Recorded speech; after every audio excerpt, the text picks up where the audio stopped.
3. Hi friends, it's Miss Michelle. I miss you. I have a really fun activity you can do at home. All your parents need is some tape and some toys, and maybe some toys that you haven't played with in a little while. Also, 2 containers, one for trash and one for toys. So you tape the toys and put them in a sliding window, or a mirror will work as well. And then when the kids come out, they have all this fun stuff to do. So we see this. Wow, I'm gonna see what's in here. Look, it's a dog. I'm gonna put the dog in one container, and I'm gonna crumple, and throw the tape in the trash. Oh, this one's really high. I'm gonna have to tiptoe, pull off the tape. What is it? Oh, another dog. Wow.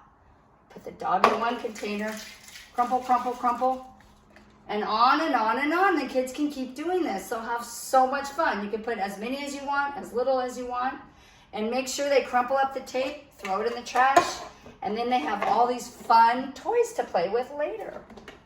Might last a while. You can get real creative. Have fun, kids. I hope you have a good time playing with all these old toys. Take care.